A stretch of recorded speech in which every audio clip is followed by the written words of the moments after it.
Hello student, welcome to ND Education. আজি এটা new video most important step by step video মই তোমালোকৰ মাজলৈ লৈ আহিছো আৰু আজিৰ এই ভিডিওটো সেই সকল ষ্টুডেন্টৰ বাবে বহুত ইম্পৰ্টেন্ট যিয়ে মোক সুধি আছিল যে তোমালোকৰ AHSCC ৰ আন্ডাৰত যে ক্লাস 12 ৰ এক্সাম হৈ গল আৰু তোমালোকে ৰিজাল্ট পাইছা যদি মনে ভবা নম্বৰ পোৱা নাই দেন ৰিচেকিংৰ বাবে কেনেদৰে এপ্লাই কৰিবা ওকে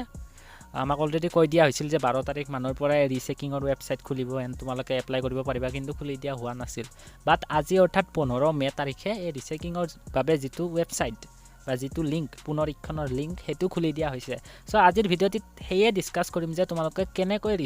ৰিচেকিংৰ বাবে এপ্লাই কৰিবা কি ভুল কৰিব নালাগে ওকে কি ডকুমেন্ট বা কেনেকুৱা ধৰণৰ ফটো সিগনেচাৰ আদি আপলোড কৰিব লাগে যাতে তোমালোকৰ ৰিচেকিং প্ৰক্ৰিয়া কেনসেল হৈ নাযায় সকলোখিনি ভালকৈ বুজাই দিম সব ভিডিওটি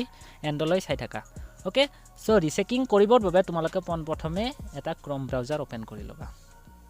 আৰু কৈ আছো যে তোমালোকৰ লাষ্ট ডেট কেতিয়ালৈ বহুতে সুধিব ন সেইখিনি মই কৈ দিম ইয়াত যে তোমালোকে কোন তাৰিখলৈ এই ৰিচেকিং প্ৰক্ৰিয়া কৰিব পাৰিবা okay so Chrome browser open কৰি তাত ডাইৰেক্ট সাৰ্চ কৰিবা AHSCC okay direct AHSCC search কৰি দিলা এন্ড দেন ফাৰ্স্ট যেটো website official website of Assam higher secondary education council ইয়াত গুছি যাবা ওকে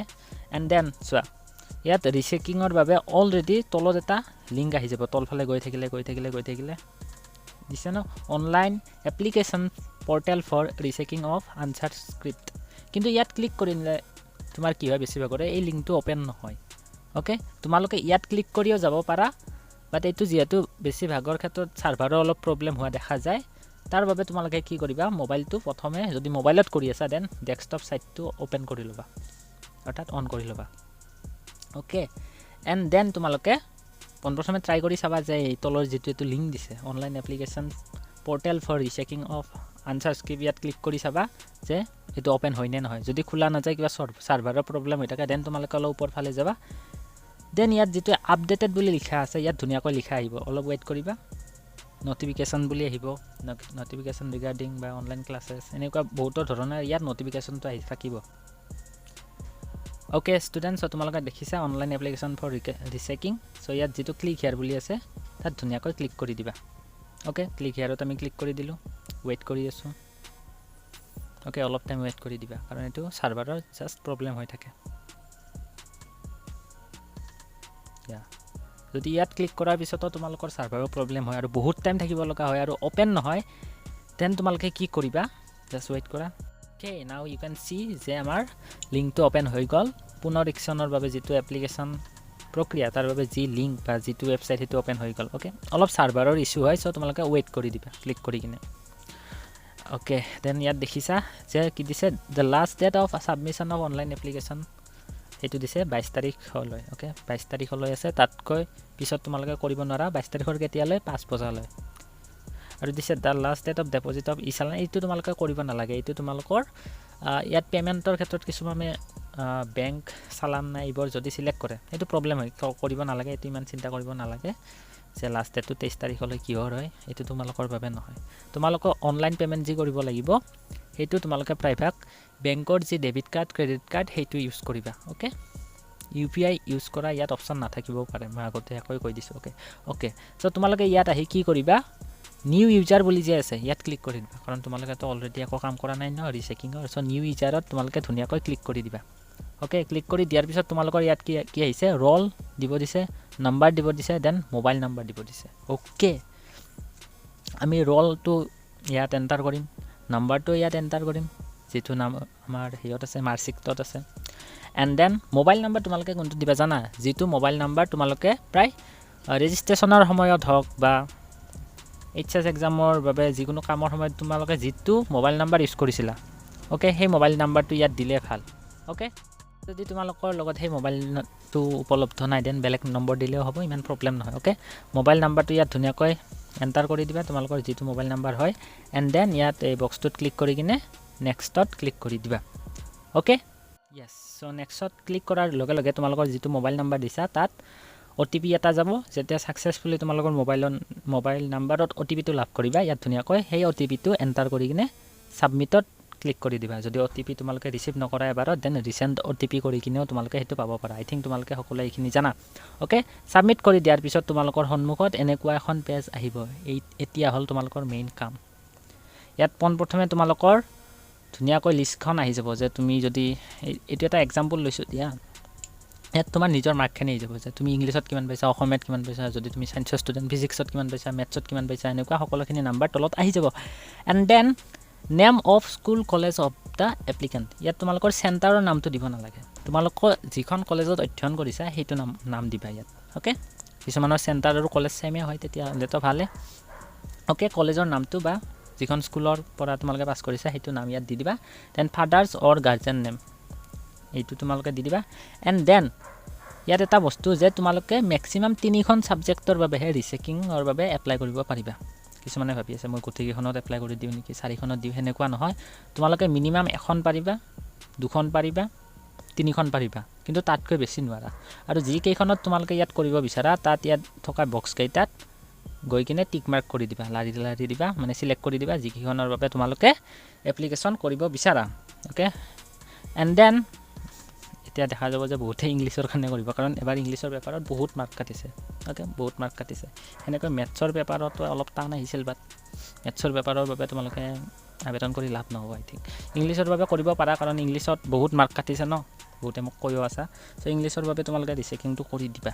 এন্ড দেন দিছে আপলোড সিগনেচাৰটো তোমালোকে কি কৰিবা এখন হোৱাইট পেজত ব্ল্যাক পেনেৰে এটা ধুনিয়াকৈ নিজৰ সিগনেচাৰ কৰি লবা এন্ড দেন হেখন ফটোটো তুলিবা এন্ড চাবা যে তাৰ ম্যাক্সিমাম সাইজটো 50 কেবিৰ ওপৰত হ'ব নালাগিব 20 কেবি হলে চলিব 30 কেবি হলে চলিব বাট 50 কেবিৰ ওপৰত হলে তোমাৰ এই ফটোখন ইয়াত যদি দিয়া দেন তোমালোকৰ এপ্লিকেশন কেনসেল হৈ যোৱা চান্স থাকে এন্ড দেন হেতু ইয়াত ব্ৰাউজত ক্লিক কৰি কিনে তোমালোকৰ ফাইলৰ পৰা সিলেক্ট কৰি দিবা আই থিংক সকলোৱে জানা এইখিনি ওকে আৰু ফৰম্যাট দিয়া আছে JPEG format JPEG PNG GIF only এইকেইটা ফৰম্যাটত হলে ভাল মানে এইকেইটা ফৰম্যাটতে দিব লাগিব বেলেগ পিডিএফ সিডিএফ তোমালোকে ইয়াত আপলোড কৰিব নোৱাৰা এন্ড দেন এই সকলোখিনি সিলেক্ট কৰি দিয়াৰ ক্ষেত্ৰত ভাল ধৰণে সিলেক্ট কৰি দিয়াৰ পিছত তোমালোকে ইয়াত প্ৰসিডত ক্লিক কৰি দিবা ওকে সকলোখিনি ভাল ধৰণে হৈ যোৱাৰ পিছত তোমালোকৰ সন্মুখত ওকে পেমেন্টৰ অপচন আহিব তে পেমেন্টৰ বাবে চোৱা ইয়াত পেমেন্টৰ কি অপচন দিছে ইয়াত 300 দেখাইছে যদি এখনত এপ্লাই কৰা দেন 300 দেখাব বাট যদি দুখনত কৰা 600 তিনিখনত কৰিলে 900 অৰ্থাৎ পাৰ সাবজেক্ট তোমালোকে 300 দিব লাগিব সো ইয়াত অনলাইন পেমেন্ট যেটো অপচন আছে হেতু তোমালোকে ক্লিক কৰিবা বেংক চালান এটো কৰিব নালাগে আই থিংক মই সাজেষ্ট কৰিম তোমালোকে নকৰিবা ডাইৰেক্ট অনলাইন পেমেন্টত ক্লিক কৰিবা কিন্তু ইয়াত অনলাইন পেমেন্টত তোমালোকে চোৱা যে ইয়াত ইউপিআই অপচন দিয়া নাই সো বহুতে ভাবি আছিল যে ইউপিআই ৰে কৰিব পাৰিম নে নোৱাৰিম সো অপচনটো যেহেতু দিয়া নাই তোমালোকে ডেবিট কাৰ্ড বা ক্ৰেডিট কাৰ্ড এনেকুৱা কাৰ্ড দৰে পেমেন্ট কৰিব পাৰিবা ওকে তোমাৰ নাই যদিও তোমাৰ পেৰেন্টছৰ বা তোমাৰ ৰিলেটিভছৰ ডেবিট কাৰ্ড ক্ৰেডিট কাৰ্ডৰ সহায়ত তোমালোকে ইয়াত পেমেন্ট কৰিব লাগিব সো ইয়াত অনলাইন পেমেন্ট অপচনটো তোমালোকে ইয়াত সাইডত গৈ সিলেক্ট কৰিবা এন্ড দেন নেক্সটত ক্লিক কৰি দিবা ওকে এন্ড দেন তোমালোকৰ প্ৰসিডটো পে কৰি দিবা যে যিমান পইচা হয় ধৰা 600 হ'ব বা 900 যদি তিনিখনত তোমালোকে কৰা সকলোখিনি হোৱাৰ পিছত তোমালোকৰ ইয়াত পেমেন্টৰ অপচনটো আহি যাব তুমি যদি কাৰ্ডেৰে পেমেন্ট কৰা আই থিংক সকলোৱে জানা কাৰ্ড পেমেন্ট কেনেকৈ কৰে কাৰ্ডৰ ওপৰত যেটো নাম্বাৰ থাকে ইয়াত কাৰ্ডৰ নাম্বাৰটো দিবা মান্থ কিমান এক্সপেৰি মান্থ সিভিভি কিমান ভিসি কিমান এইখিনি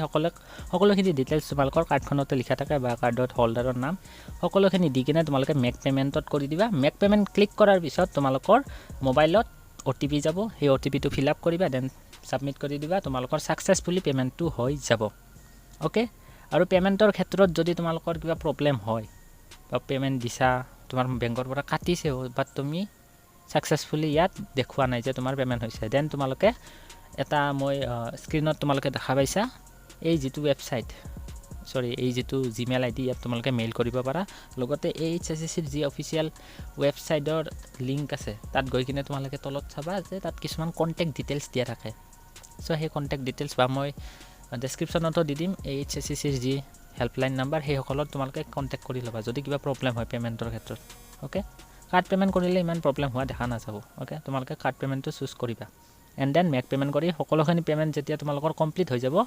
দেন তোমালোকৰ সন্মুখত এনেকুৱা এখন লিষ্ট আহি যাব অৰ্থাৎ একনলেজমেন্ট বা যিখন ৰিসিভ বুলি ক'ব পাৰা যে তোমালোকে কিমান টকা পে কৰিলা কিমান টকা কৰা নাই সকলোখিনি ধুনীয়াকৈ ৰিচিপ্টত আহি যাব আৰু তোমালোকে ডাউনলোড ইয়ৰ এপ্লিকেশ্যন তাত ক্লিক কৰি কিনে ধুনীয়াকৈ ডাউনলোড কৰি সেইখন কপি তোমালোকে ৰাখি দিবা ওকে ৰাখি দি উঠি তোমালোকৰ ধুনীয়াকৈ সাকসেসফুলি এইটো হৈ যাব লগইন এপ্লিকেশ্যনটো হৈ যাব এণ্ড দেন ৰিজাল্ট কেতিয়া দিব ৰিজাল্টটো চাব গ'লে অলপ টাইম লাগিব কাৰণ বহুতো ষ্টুডেণ্টে এপ্লাই কৰিব ওকে এপ্লাই কৰাৰ পিছত তেওঁলোকে আৰু পুনৰ চাব ওকে আই থিংক এক মাহমানৰ সময় লাগিব পাৰে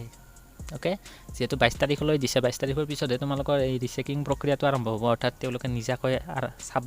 কাৰণ 22 তাৰিখলৈতো এপ্লিকেশ্যন কৰিয়ে থাকিব দেন চোৱাৰ বাবে আৰু তোমালোকৰ ক'ব গ'লে জুন মাহৰ শেষৰ পিনে তোমালোকৰ ৰিজাল্ট ড্ৰাফ্ট কৰিব পাৰা আই থিংক জুনৰ মাজভাগতো পাব পাৰা সেইটো কি ডিপেণ্ড বৰ্ডৰ ওপৰত ডিপেণ্ড ওকে চ' আজি ভিডিঅ'টিত এইখিনি আছিল যদি কিবা কনফিউজন আছে মোক ক'বা কমেণ্টত ক'ব পাৰা লগতে আমাৰ যিটো টেলিগ্ৰাম চেনেল হওক বা হোৱাটছএপ চেনেল হওক এই সকলোখিনিতে তোমালোকে জইন হৈ ল'বা ডেছক্ৰিপশ্যনত লিংক দিয়া আছে লগতে আমাৰ হোৱাটছএপ গ্ৰুপৰ লিংকো আছে তাত জইন হৈ ল'বা মই সকলোখিনি